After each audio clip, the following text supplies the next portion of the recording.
देखना बच्चों, आज की क्लास में हम लोगों को सीखना है ये टॉपिक चैप्टर को आगे बढ़ाते हुए नेट प्रॉफिट रेशो। और नेट प्रॉफिट रेशो किसके बीच में रिलेशनशिप बताती है?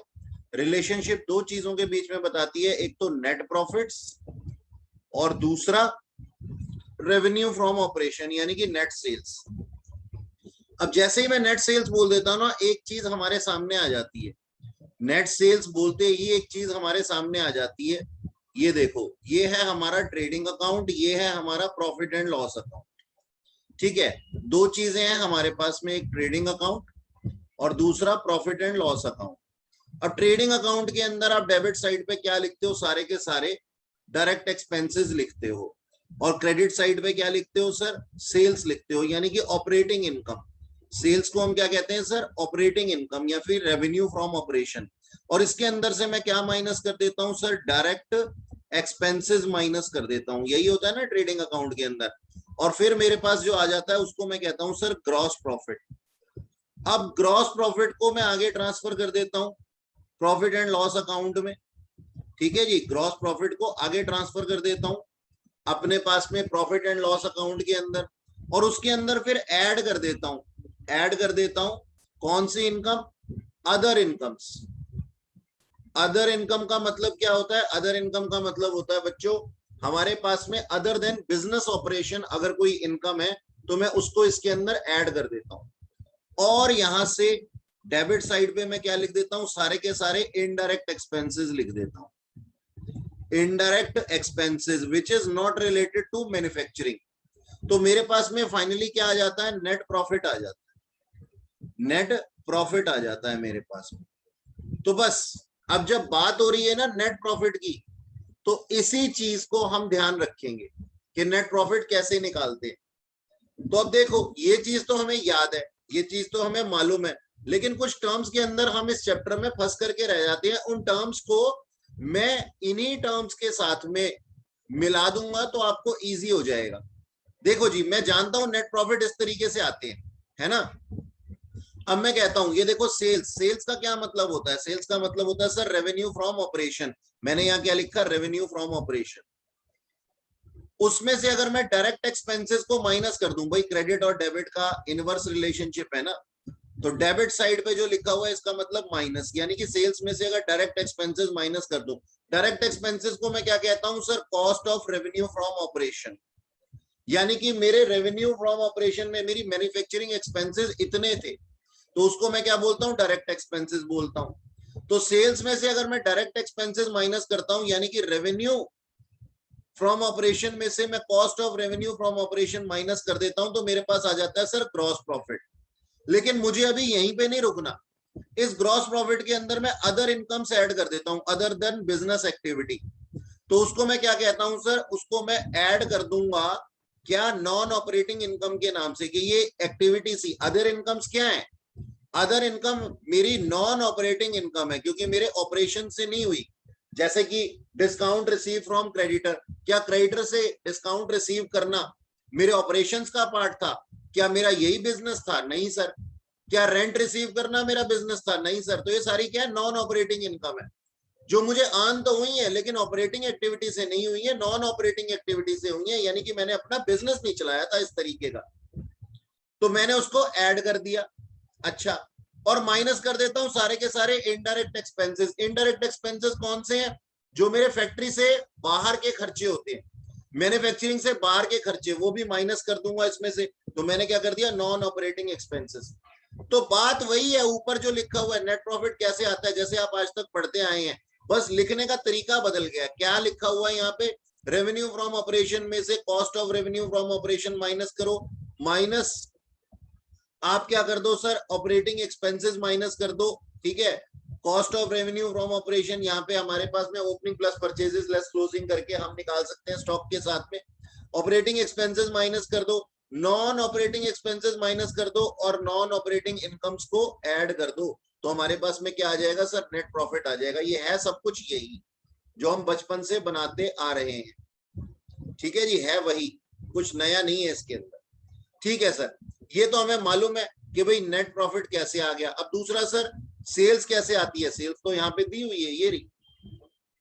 तो ये रेशो हमारे को क्या बताती है कि हमने टोटल सेल्स के ऊपर कितने नेट प्रॉफिट कमाए, टोटल सेल्स के ऊपर।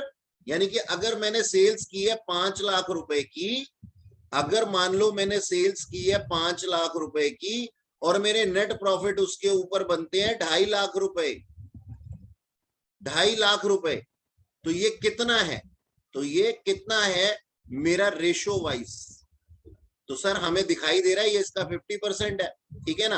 तो ये अगर हमारे पास 100% हुआ तो ये कितना है, 50% है। इसका मतलब हमारी जो रेशो है वो कितनी है, 50% की है, ठीक है जी। तो इसी तरीके से हम इसको करेंगे। चलो आओ एक क्वेश्चन करके देखते हैं। क्वेश्चन के अंदर लिखते हैं पहले कि भाई किस तरीके से काम होता है, ठीक, आइए करते हैं।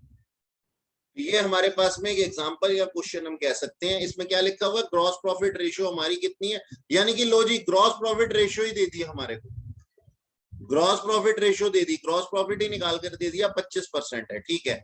हमारी कैश सेल्स है 2 लाख रुपए, क्रेडिट सेल है 90% ऑफ टोटल सेल्स, यानी कि घुमा करके पूछा गया है, और इनडायरेक्ट एक्सपेंसेस है 20,000, तो हमें नेट प्रॉफिट रेशियो बतानी है। अब सोच करके देखो, जरा ध्यान से समझना इस चीज को।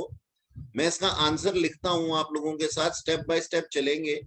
हमें एक बात मालूम है ना कि sir cash sales plus credit sales ये क्या होती है सर, टोटल सेल्स होती है। हाँ सर ठीक है। अब क्वेश्चन में बोला गया है कि कैश सेल्स जो है वो कितना है पता नहीं, वो कितना है 2 लाख रुपए है ऐसा बोला गया, कितना परसेंट है ये नहीं पता। क्रेडिट सेल्स कितना है सर, 90% है।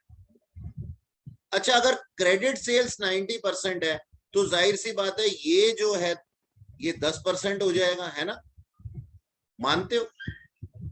तो हमारी टोटल सेल्स निकल करके आ जाएगी। तो चलो टोटल सेल्स तो चाहिए ही हमारे को फॉर्मूले के अंदर, जैसा कि अभी हमने देखा था। तो हम ये कहते हैं कि अगर 2 लाख रुपए अपने आप में किसी अमाउंट का 10% है, 10% है, तो बताओ 90% कितना होगा। भाई 2 लाख को डिवाइड कर दिया 10 से तो ये 1% पे आ गया, और 1 को मल्टीप्लाई कर दिया 90 से तो ये 90% पे आ गया। तो ये कितना आ गया सर, 18 लाख रुपए। हाँ बिल्कुल सही, 18 लाख रुपए। तो 90% का भी अमाउंट हमारे को पता लग गया कि सर वो कितना है, 18 लाख रुपए। अब 18 लाख ये और 2 लाख ये दोनों को प्लस कर दो, टोटल कितना हो जाएगा सर, 20 लाख रुपए। तो मैं क्या कह सकता हूं, मेरी नेट सेल्स यानी कि रेवेन्यू फ्रॉम ऑपरेशन, मेरा रेवेन्यू फ्रॉम ऑपरेशन मेरे पास में आ गया, ठीक है ना। हाँ सर एक चीज तो हाथ में आ गई। चलो अब दूसरा क्या चाहिए, हमें नेट प्रॉफिट चाहिए, ठीक है सर ओके। तो एक पार्ट तो हमारा हमारे हाथ में आ गया। अब हमें चाहिए sir net profit. Net profit कहां से आएंगे भाई, क्वेश्चन में ग्रॉस प्रॉफिट दिया हुआ है, ग्रॉस प्रॉफिट रेशियो दी हुई है क्वेश्चन के अंदर, जो कि है 25%। इसका मतलब हमारा ग्रॉस प्रॉफिट कितना है, 25%। किसका 25% सर, रेवेन्यू फ्रॉम ऑपरेशन का। तो इसका भी अमाउंट पता कर सकते हैं हम, amount of gross profit. Amount of gross profit कितना है सर, 20 लाख रुपए का 25%, क्योंकि सेल्स के ऊपर ही तो प्रॉफिट होते हैं ना जी। 25%, 1/4 आ गया ये, 1/4 यानी कि 5 लाख।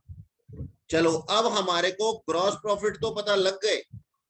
अब इसके अंदर से हमारे को दिया हुआ है क्या, इनडायरेक्ट एक्सपेंसेस और माइनस कर दो, तो क्या आ जाएंगे हमारे पास में, नेट प्रॉफिट आ जाएंगे। चलो जी कर देते हैं, माइनस कर देंगे इसके अंदर से इनडायरेक्ट एक्सपेंसेस। ये प्रॉफिट एंड लॉस अकाउंट वाले एक्सपेंसेस हैं, है ना। और वो कितने थे सर, क्वेश्चन के अंदर दिया हुआ था 20,000 रुपए। तो सर इस तरीके से हमारे पास में हमारा नेट प्रॉफिट निकल करके आ जाता है, जो कि आता है कितना, 4,80,000, 4,80,000 रुपए। और फिर हम नेट प्रॉफिट रेशियो निकाल सकते हैं, बिल्कुल निकाल सकते हैं सर। नेट प्रॉफिट रेशियो कैसे निकल करके आ जाएगी सर? 4,80,000 रुपए डिवाइडेड बाय 20 लाख रुपए मल्टीप्लाइड बाय 100, यानी कि इसका फॉर्मूला क्या होता है? ऊपर लिखा था हमने, अरे फॉर्मूला लिखना तो भूल ही गए, सॉरी। तो नेट प्रॉफिट रेशियो कैसे निकलती है? नेट प्रॉफिट रेशियो निकलती है बेटा net profit divided by sales multiplied by 100। वही हमने नीचे पुट किया, मैं लिखना भूल गया था। तो यहाँ पे हमारा फाइनल आंसर कितना आ जाता है सर? 24%। 24% हमारे नेट प्रॉफिट रेशियो है। हमारी नेट प्रॉफिट रेशियो बताती है हमारे को कि ये 24%। ओके, इसको कॉपी करो फटाफट से।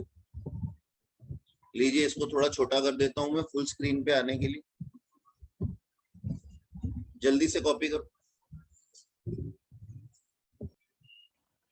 ये एक और एग्जांपल है जिसके अंदर की cash sales, credit sales, sales return दी हुई है, ग्रॉस प्रॉफिट दिया हुआ है, ऑपरेटिंग एक्सपेंसेस दिए हुए, नॉन ऑपरेटिंग इनकम और नॉन ऑपरेटिंग एक्सपेंसेस दिए हुए, नेट प्रॉफिट रेशियो निकालना है। टोटल सेल्स निकाल लिया हमने, cash sales plus credit sale minus sales return, total आ गया इसका 5 lakh. Net profit gross profit minus non operating expenses plus non operating income minus operating expenses करके 1 लाख आ गया और हमारा फाइनल आंसर आ गया 20% फॉर्मूला लगाने के बाद। ठीक है जी। हमारे पास में एग्जाम्पल दिया हुआ है, ये सेल्स है 8,20,000 रुपए, रिटर्न्स हैं 10,000 रुपए, यानी कि हमारी नेट सेल्स कितने की हो गई? 8,10,000 रुपए की हो गई। ये दोनों एडजस्ट करने के बाद cost of revenue from operation 5,20,000, operating expenses हैं 2,09,000 और एक फाइनेंस कॉस्ट है हमारे पास में इंटरेस्ट ऑन डिवेंचर, और साथ में नॉन ऑपरेटिंग इनकम है हमारी profit on sale of fixed asset. हमें कैलकुलेट करना है नेट प्रॉफिट रेशियो। 8,10,000 रुपए हमारी नेट सेल्स आ गई, नेट प्रॉफिट चाहिए। हम क्या करेंगे सर? सेल्स में से सारे एक्सपेंसेस माइनस कर देंगे।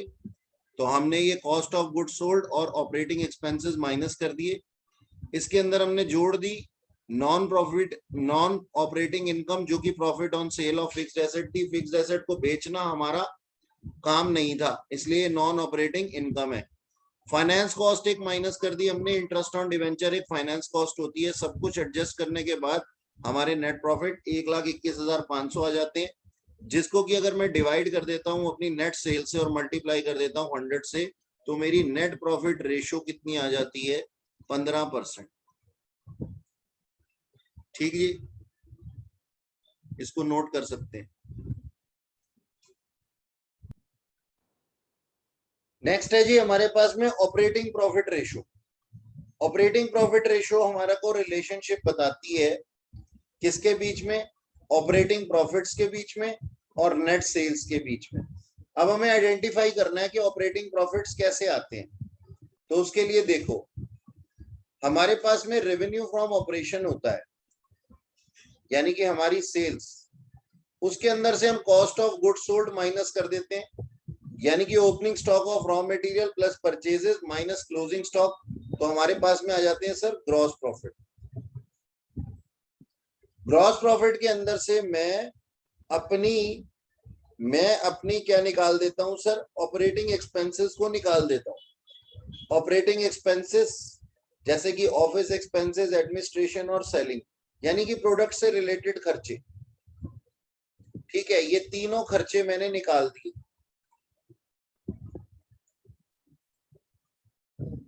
तो अब मेरे पास में क्या आ गया सर? ऑपरेटिंग प्रॉफिट्स आ गए।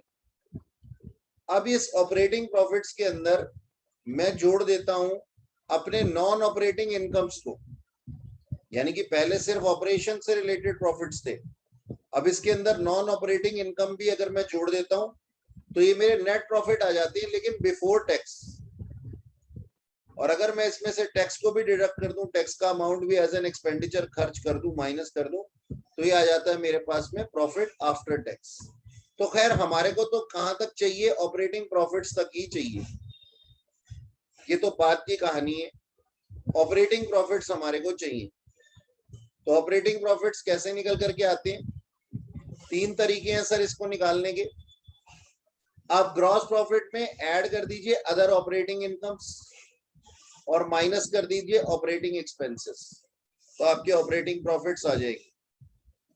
आप नेट प्रॉफिट के अंदर यानी कि नेट प्रॉफिट बिफोर टैक्स जो लास्ट पे आ गया था, ऐड कर दीजिए नॉट ऑपरेटिंग एक्सपेंसेस या लॉसेस और माइनस कर दीजिए नॉन ऑपरेटिंग इनकम्स को, तो भी आपके ऑपरेटिंग प्रॉफिट्स आ जाएगी। यानी कि लॉसेस को ऐड करना है और इनकम को माइनस करना है, या फिर आप डायरेक्टली रेवेन्यू फ्रॉम ऑपरेशंस में से कॉस्टिंग ऑपरेटिंग कॉस्ट को माइनस कर दीजिए, तो भी आपके ऑपरेटिंग प्रॉफिट्स आ जाएंगे। डिपेंड करता है क्वेश्चन किधर की तरफ से पूछा गया है, क्वेश्चन में डाटा क्या दिया हुआ है। ठीक है जी, इस तरीके से हम निकालते हैं इसको। तो इस तरीके से हमारे पास में ये क्वेश्चन दिया हुआ है जिसके अंदर लिखा हुआ है ओपनिंग स्टॉक है 50,000, परचेजेज हैं 5 लाख, सेल्स है 7,50,000, closing stock 7.5 lakh, administration expense 25,000, selling expense 60,000, dividend on share 15,000, loss by theft 10,000 और सेल्स रिटर्न 15,000। तो सर हमें कुछ नहीं करना, हमें सिंपली है ना एक काम करना है, बाद में स्टेटमेंट वाइज हम इसको लिख सकते हैं। अगर हमारे को ये बनाना है तो किस तरीके से बना सकते हैं, ये हमने बना दिया सर एक ट्रेडिंग अकाउंट सिंपल तरीके से, और ये बना दिया हमने प्रॉफिट एंड लॉस अकाउंट। अब आप लोगों को मालूम है कि ट्रेडिंग अकाउंट के अंदर क्या क्या आता है। हाँ sir, opening stock debit side पे आता है, लिख दिया मैंने 50,000। परचेजेज आती हैं सर डेबिट साइड पे 5 लाख रुपए, ये लिख दिया। ठीक है जी, सेल्स आती है मेरे पास में, सेल्स आती है मेरे पास में क्रेडिट साइड पे 7.5 लाख रुपए की थी, लेकिन उसमें रिटर्न्स भी थे लास्ट में सबसे लिखे हुए, देखिए 15,000 रुपए के। तो मेरी जो सेल्स आ जाती है 7,35,000 आ जाती है। ठीक है जी, और क्लोजिंग स्टॉक क्रेडिट साइड पे आ जाएगा जो कि 75,000 है। तो ये सारा डाटा मैंने यहाँ पे पुट कर दिया जो भी ट्रेडिंग अकाउंट के अंदर जाना था।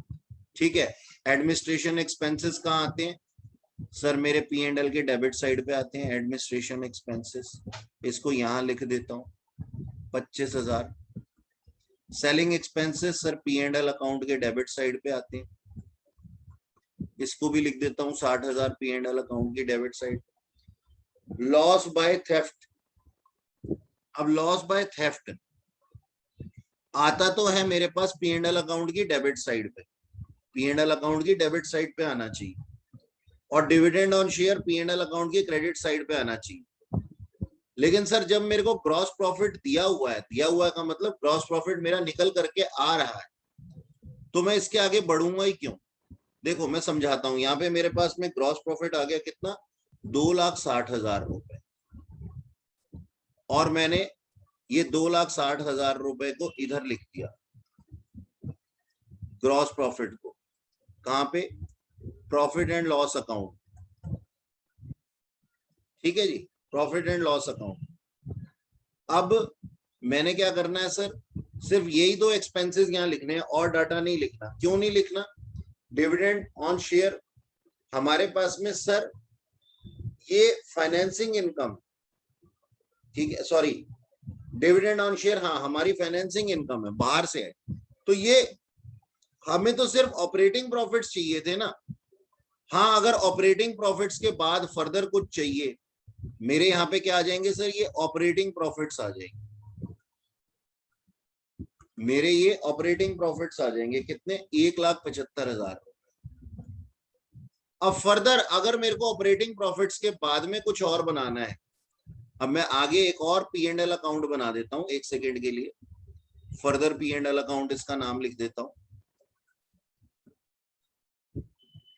ऐसा क्यों बनाया मैंने, क्योंकि मुझे तो ऑपरेटिंग प्रॉफिट्स ही चाहिए थे, तो ये ऑपरेटिंग प्रॉफिट्स मेरी क्रेडिट साइड पे आ जाएंगी 1,75,000, ये मेरे ऑपरेटिंग प्रॉफिट्स है। अब अगर मेरे को इसके बाद में नेट प्रॉफिट चाहिए तो मुझे क्या करना पड़ेगा sir, loss by theft. Loss by theft को डेबिट साइड पे लिखना पड़ेगा 10,000, और सर डिविडेंड ऑन शेयर को क्रेडिट साइड पे, ये मेरी इनकम है। तो मेरे पास में क्या आ जाएगा सर, फिर मेरे पास में नेट प्रॉफिट आ जाएगा बिफोर टैक्स, क्योंकि टैक्स यहां पे दिया नहीं हुआ, तो वो जो भी अमाउंट आ जाएगा। लेकिन मेरे को ये चाहिए नहीं, मेरे को तो कहां तक चाहिए, मेरे को तो सिर्फ ऑपरेटिंग प्रॉफिट्स तक चाहिए। लेकिन मान लो अगर यहाँ पे ग्रॉस प्रॉफिट के हिसाब से नहीं चल रहा होता, हमें नेट प्रॉफिट बिफोर टैक्स दिए हुए होते, तो मैंने अभी ऊपर क्या लिखवाया था, नेट प्रॉफिट बिफोर टैक्स में ऐड कर देना लॉस बाय थेफ्ट और माइनस कर देना अदर देन ऑपरेटिंग इनकम। तो क्यों, क्योंकि ये दोनों डेबिट साइड पे है और ये क्रेडिट साइड पे है, तो हमारे पास क्या आ जाएगा, ऑपरेटिंग प्रॉफिट आ जाएगा।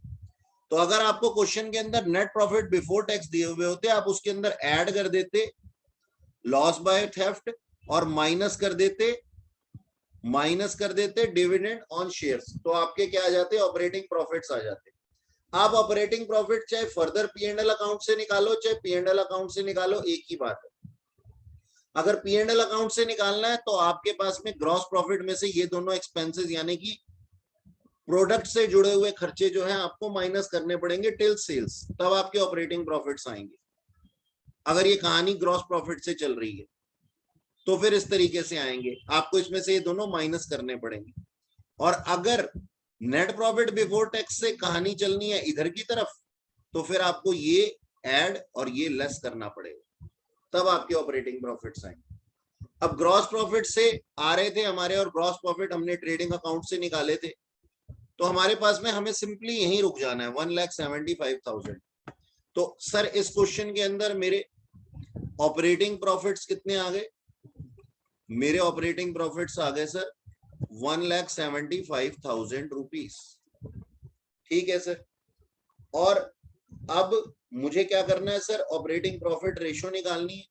और ऑपरेटिंग प्रॉफिट निकालने का मेरे पास में क्या फॉर्मूला होता है, ऑपरेटिंग प्रॉफिट्स रेशो निकालने का मेरे पास में क्या तरीका है सर, ऑपरेटिंग प्रॉफिट्स, इसको ओपनिंग प्रॉफिट मत लिख लेना, ये ऑपरेटिंग प्रॉफिट है, divided by sales multiplied by 100। तो हमारे पास ऑपरेटिंग प्रॉफिट्स आ गए सर 1,75,000, सेल्स हमें दी हुई है 7,35,000 मल्टीप्लाइड बाय 100, जो भी अमाउंट आ जाएगा, कितना आ जाएगा निकाल के बताना।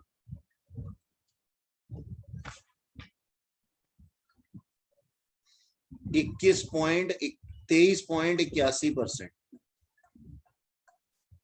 ये आ जाएगी हमारी ऑपरेटिंग प्रॉफिट रेशो।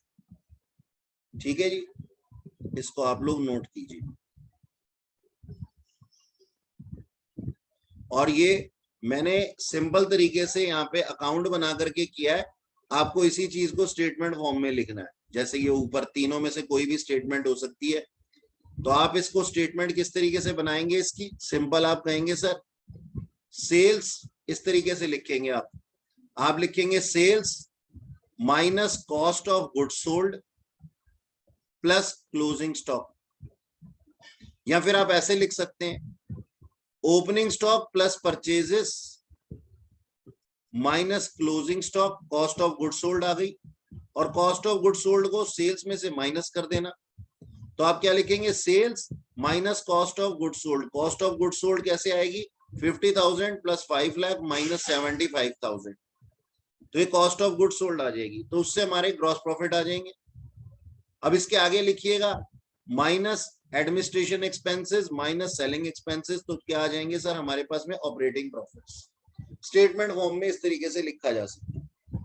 और फिर फर्दर आगे तो आपको पता ही है कि हमारे को सेल्स दी हुई है, सेल्स से डिवाइड कर देंगे, अपने ऑपरेटिंग प्रॉफिट को मल्टीप्लाई 100 से कर देंगे, तो हमारा आंसर निकल करके आ जाएगा। ठीक है जी, ये हमारे पास में पूरा प्रॉपर एग्जाम्पल था, जिसके अंदर की हमने समझा कि ऑपरेटिंग प्रॉफिट रेशो कैसे निकाली जाती है। इसको नोट कर लीजिए।